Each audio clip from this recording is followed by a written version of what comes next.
A natureza da ordenação da ceia do Senhor. Este é um ponto de grande importância. Se não compreendermos a natureza desta ordenança, vamos nos perder em nossos pensamentos acerca dela. A ceia é, portanto, pura e simplesmente uma festa de ação de graças, de agradecimento por graça já recebida. O próprio Senhor, quando da sua instituição, assinala o seu caráter dando graças, e, tomando o pão, e havendo dado graças. Nosso cálice é um cálice de bênção, um cálice de ação de graças, o símbolo divinamente designado para aquele sangue precioso que obteve nosso resgate. O pão que partimos não é porventura a comunhão do corpo de Cristo. Como, então, poderíamos parti-lo com corações tristes ou semblantes carregados? Poderiam os membros de uma família, depois das fadigas do dia, se assentar à mesa da ceia com corações tristes e semblantes descaídos? É claro que não. A ceia era a refeição mais importante da família, a única que reunia toda a família. Os rostos que talvez não fossem vistos durante o dia, certamente estariam presentes à mesa da ceia, e não há dúvida de que se sentiriam felizes por estarem ali. O mesmo deveria acontecer na ceia do Senhor. A família deveria estar reunida ali, e quando reunidos, deveriam estar alegres, verdadeiramente felizes, no amor que os reúne. É verdade que cada coração pode ter a sua própria história peculiar, suas tristezas íntimas, provas, fracassos e tentações, coisas essas desconhecidas de todos os demais, mas não são elas o objeto a ser contemplado na ceia. Lá seria desonrar o Senhor da festa, e fazer do cálice de bênção um cálice de dor. O Senhor nos convidou para a festa, e ordenou que, apesar de todas as nossas deficiências, puséssemos a plenitude do seu amor e a eficácia do seu sangue entre as nossas almas e tudo mais. E quando o olhar da fé está ocupado com Cristo, não há lugar para nada mais. Se o meu pecado for o objeto em vista e o que prende os meus pensamentos, é natural que eu deva sentir-me miserável, pois estou olhando na direção exatamente oposta daquilo que Deus ordena que eu contemple. Estou recordando a minha miséria e pobreza, que é exatamente o que Deus me manda esquecer.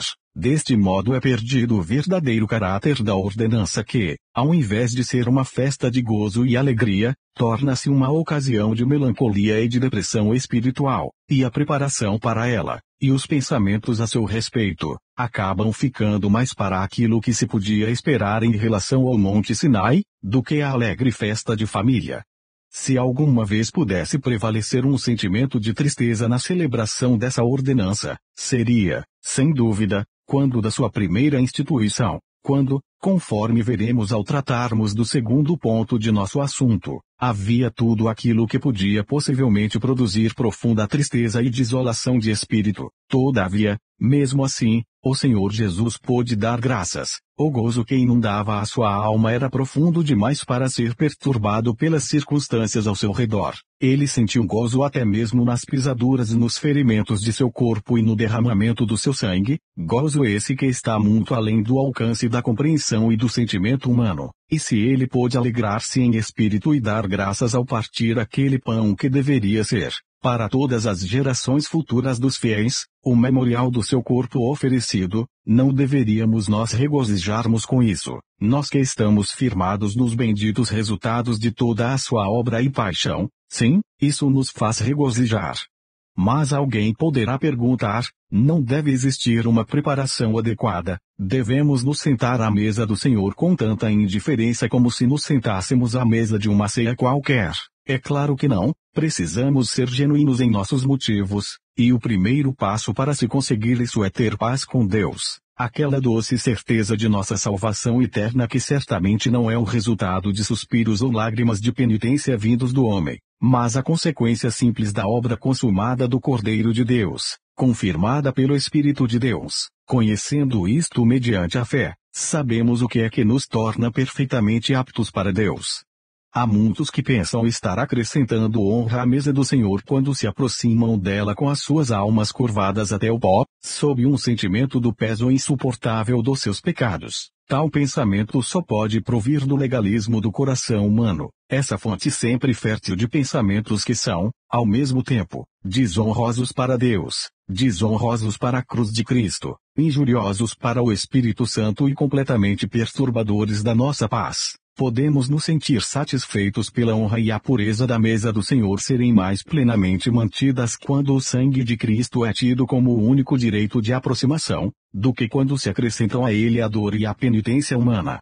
Nota: é necessário que tenhamos em mente que, apesar de ser somente o sangue de Cristo que introduz o crente, em santa ousadia, na presença de Deus, ainda assim, em nenhum lugar, ele é apresentado como sendo nosso centro ou vínculo de união. É deveras precioso para cada alma lavada pelo sangue recordar, no secreto da presença divina, que o sangue expiador de Jesus removeu para sempre seu pesado fardo de pecado. Contudo, o Espírito Santo só pode nos reunir à pessoa de um Cristo ressuscitado e glorificado, o qual, havendo derramado o sangue do concerto eterno, subiu ao céu no poder de uma vida que não se acaba, a qual a justiça divina se liga inseparavelmente. Um Cristo vivo é, portanto, o nosso centro e elo de união. Havendo o sangue satisfeito a Deus a nosso respeito, reunimos-nos em torno de nossa cabeça ressuscitada e exaltada no céu. Eu, quando for levantado da terra, todos atrairei a mim. Vemos, no cálice da ceia do Senhor, o símbolo do sangue derramado, mas não nos reunimos em torno do cálice, nem do sangue, mas em torno daquele que o verteu. O sangue do Cordeiro removeu todos os obstáculos à nossa comunhão com Deus, e, como prova disso, o Espírito Santo veio batizar os crentes em um só corpo, e reuni-los em torno da cabeça ressuscitada e glorificada. O vinho é o memorial de uma vida derramada pelo pecado, o pão, o memorial de um corpo oferecido pelo pecado, mas não estamos reunidos em torno de uma vida que foi entregue, nem de um corpo oferecido, mas em torno de um Cristo vivo, que não morre mais, e cujo corpo não pode ser oferecido outra vez, nem o seu sangue ser derramado de novo.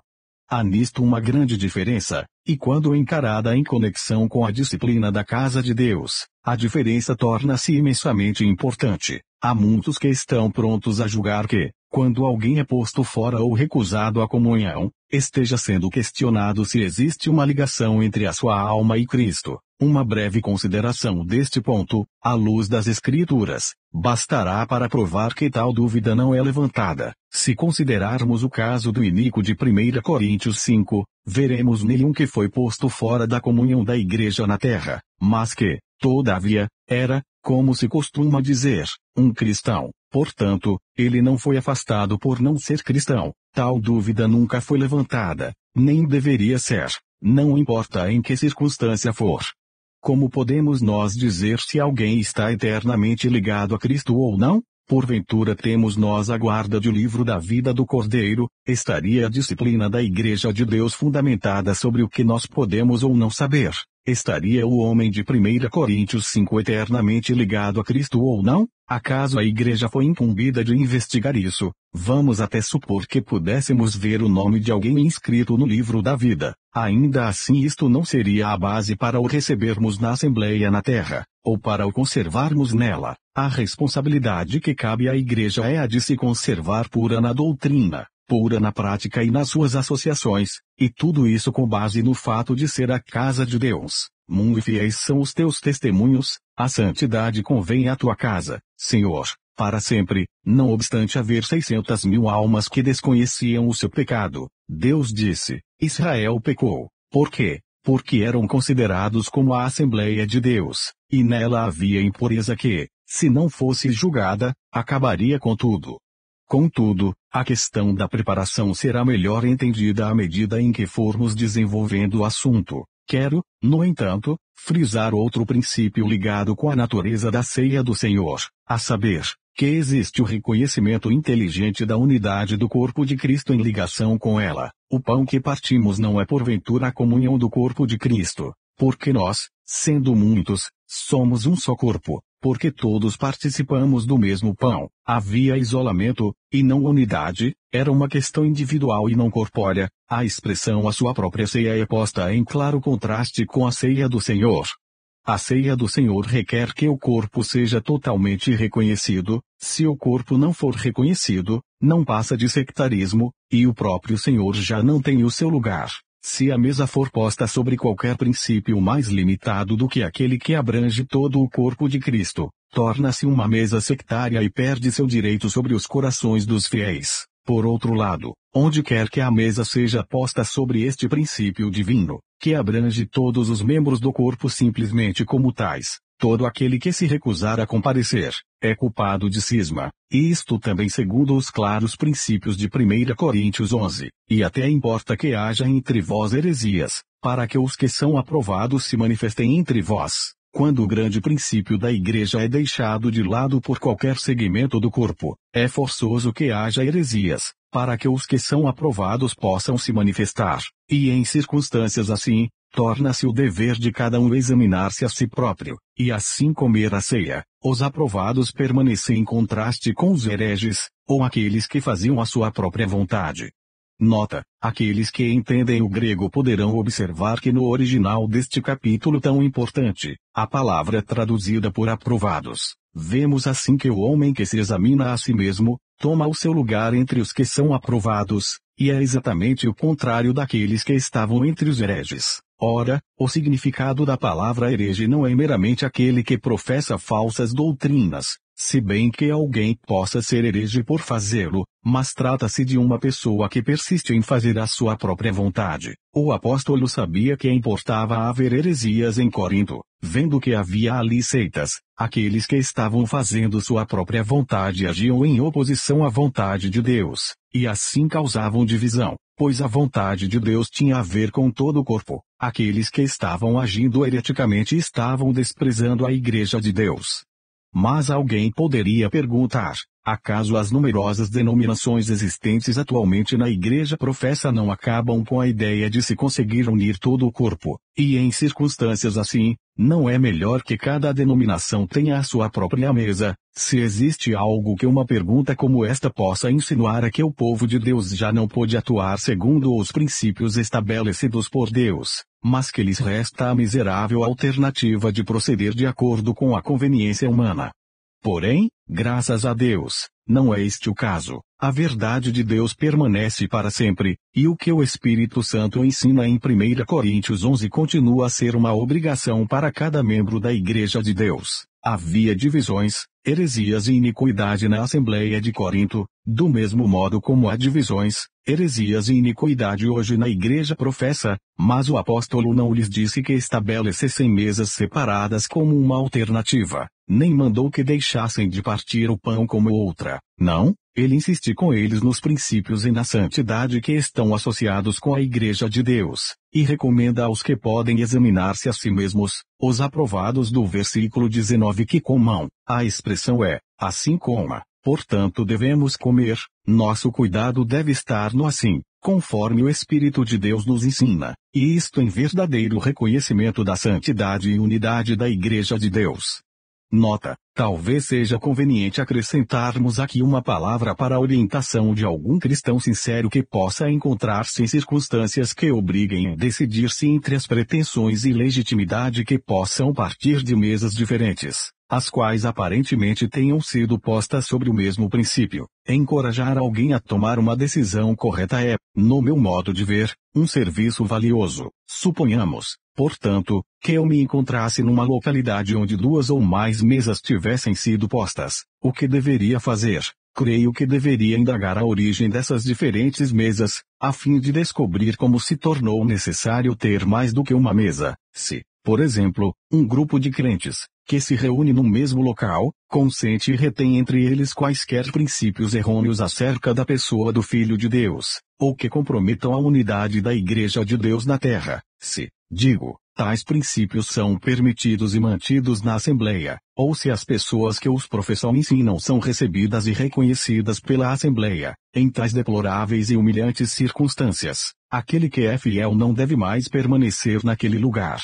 Por quê? Porque não posso tomar o meu lugar a essa mesa sem me identificar com princípios claramente anticristãos. A mesma observação aplica-se, evidentemente, se for um caso de má conduta que não tenha sido julgado pela Assembleia.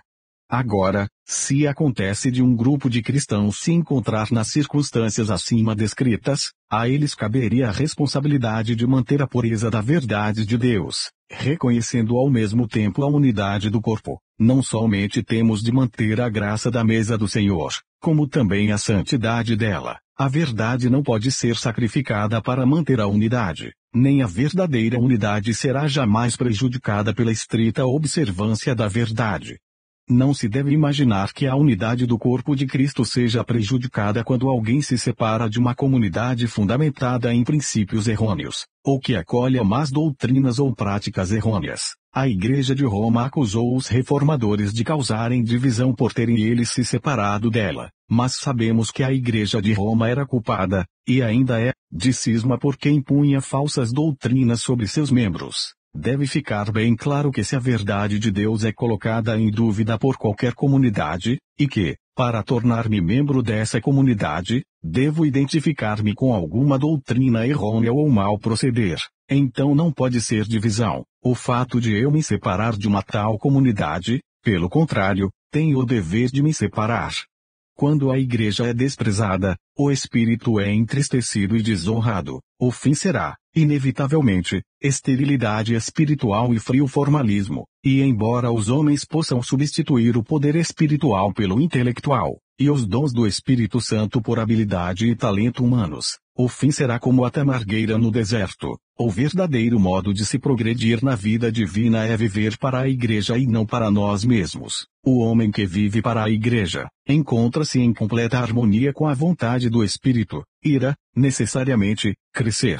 Ao contrário, o homem que vive para si próprio, tendo os seus pensamentos girando em torno de si, e a sua energia concentrada na sua pessoa, acaba logo tornando-se restringente e formal, e com toda a probabilidade, abertamente mundano. Sim, ele acabará tornando-se mundano, em algum aspecto deste termo tão abrangente, porque o mundo e a igreja encontram-se em direta oposição entre si, e não existe nenhum outro aspecto em que esta oposição seja vista com maior clareza do que no seu aspecto religioso. Aquilo que é normalmente chamado de mundo religioso revela-se, quando examinado à luz da presença de Deus, muito mais hostil aos verdadeiros interesses da Igreja de Deus do que qualquer outra coisa. Mas devo passar logo a outras ramificações de nosso assunto, trazendo mais um princípio bem simples ligado à ceia do Senhor, para o qual quero chamar a especial atenção do leitor cristão. O princípio é este: a celebração da ordenança da ceia do Senhor deveria ser a clara expressão da unidade de todos os crentes, e não apenas da unidade de um determinado número reunido sobre certos princípios que os diferenciem de outros. Se há algum termo de comunhão proposto, salvo de suma importância que diz respeito à fé no sacrifício de Cristo e a uma conduta condizente com essa fé, a mesa torna-se a mesa de uma seita e não tem direito algum sobre os corações dos fiéis. Além do mais, se assentando-me a uma mesa assim, devo identificar-me com qualquer coisa, quer seja um princípio ou uma prática, que não seja ordenada nas Escrituras como um termo de comunhão. Também, nesse caso, a mesa torna-se a mesa de uma seita. Não é uma questão de ali existirem ou não cristãos. Na verdade, seria difícil encontrar uma mesa entre as comunidades originadas da reforma da qual não participassem alguns cristãos. O apóstolo não disse que até importa que haja entre vós heresias, para que os que são cristãos se manifestem entre vós. Não, mas para que os que são aprovados, se manifestem. Tampouco disse: examine-se pois o homem a si mesmo para ver se é cristão, e assim coma. Não, mas examine-se pois o homem a si mesmo. Espero que não haja um mal-entendido quanto a este ponto. Digo que o Espírito Santo não pode aprovar as divisões na igreja professa, porque ele mesmo disse acerca delas: nisto, porém, não vos louvo. Ele é entristecido por elas, e gostaria de impedi-las. Ele batiza os crentes na unidade de um só corpo, de maneira que não pode ser admitido, por qualquer pessoa inteligente, que o Espírito Santo possa apoiar as divisões, que são uma tristeza e uma desonra para si. Todavia, devemos fazer distinção entre a habitação do Espírito na igreja e sua habitação nos indivíduos. Ele habita no corpo de Cristo, que é a igreja. Portanto, o único corpo ou comunidade no qual o Espírito Santo pode habitar é em toda a igreja de Deus, e a única pessoa na qual ele pode habitar é o crente. Mas, como já foi observado, a mesa do Senhor, em qualquer localidade, deveria ser a expressão da unidade de toda a igreja. Isto nos leva a outro princípio que está associado à natureza da ceia do Senhor.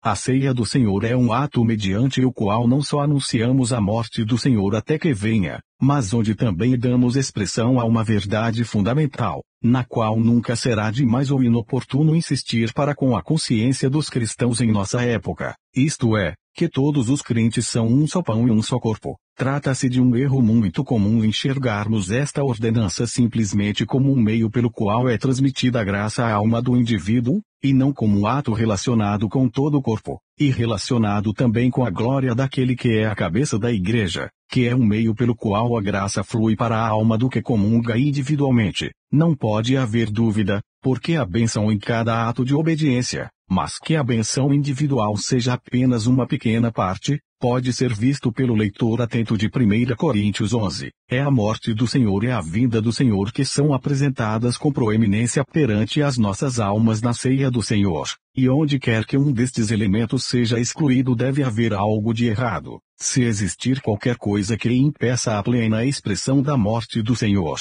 ou a exposição da unidade do corpo, ou a compreensão clara da vida do Senhor, então deve haver alguma coisa que está radicalmente errada no princípio sobre o qual a mesa está posta, e precisamos apenas de um olho simples, e uma vontade inteiramente submissa à palavra e ao Espírito de Cristo para poder detectar o mal. Possa um leitor cristão examinar, agora mesmo, em um espírito de oração, a mesa a qual habitualmente toma o seu lugar, para ver se ela passa pelo tríplice teste de 1 Coríntios 11. Se não passar, você deve abandoná-la, em nome do Senhor e para o bem da igreja.